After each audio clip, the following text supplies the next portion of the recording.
আমরা নিয়ে চলে এসেছি ডাইকিং এসি রিভিউ আর আনবক্সিং। আপনারা যারা এই বছরে ডাইকিং এসি নেবেন ভাবছেন তাদের জন্য এই ভিডিওটা খুবই গুরুত্বপূর্ণ। আপনারা যারা এসি নেবেন ভাবছেন ইনভার্টার নেবো না নন ইনভার্টার নেবো। তো এইটা হচ্ছে নন ইনভার্টার এসি আমরা আনবক্সিং করব। সব কোম্পানি কিন্তু ব্র্যাকেট দেয় না। তো এই এসিটার জন্য ব্র্যাকেট স্পেশালি দিয়ে দিয়েছে। আর উপরে দেখতে পাচ্ছেন যে এটা ভোল্টেজ স্টেবিলাইজার। এই স্টেবিলাইজারটা কিন্তু দেয় না, এটা আমরা আলাদা কিনেছি। তা ১ম এ আমি আপনাদেরকে ব্র্যাকেটগুলো দেখিয়ে দিলাম। এই ব্র্যাকেটটা এর সাথে দিয়েছে। আর এই স্টেবিলাইজারটা তো আপনাদের সবারই পরিচিত ভি-গার্ডেড স্টেবিলাইজার। আর এই স্টেবিলাইজারটা খুবই ভালো। ১৩০ থেকে ৩০০ ভোল্ট পর্যন্ত এ ক্যারি করতে পারবে।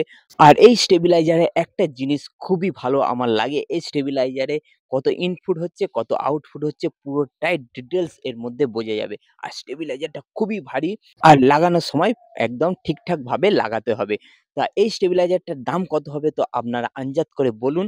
আর আমি বলে দিচ্ছি এই স্টেবিলাইজারটার দাম নিয়েছে ৳৭,০০০। খুবই ভালো স্টেবিলাইজার। এবার আমরা চলে এসেছি আনবক্সিং করব। তা ১ম এ আমরা ইনডোরটা আনবক্সিং করব। তা ১ম এ আমরা ফিতেগুলো খুলে নিলাম। তারপর আমি দেখাবো এই এসিটা কত স্টার আছে।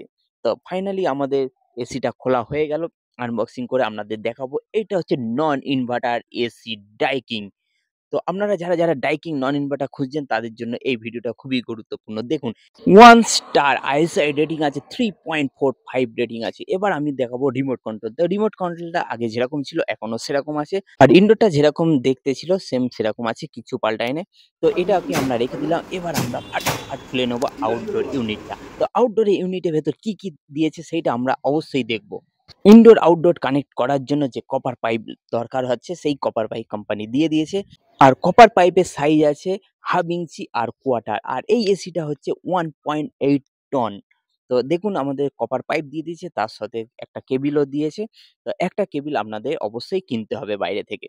তা এই যে কনডেন্সারটা আছে 100% কপার কনডেন্সার। আর সামনের লুকটা দেখুন একই আছে। তা কোম্পানি কিন্তু কিছুটাই চেঞ্জ করেনি, একই রেখেছে। আর দেখতে খুবই সুন্দর, দেখুন কিরকম লাগছে। আর ইনস্টল করার পর কিরকম লাগছে সেটা আপনারা দেখুন। আর হ্যাঁ, ডাইকিং এসি কোম্পানিটা কিরকম আপনারা কিন্তু কমেন্ট বক্সে উত্তরটা দিয়ে দেবেন। Thank you.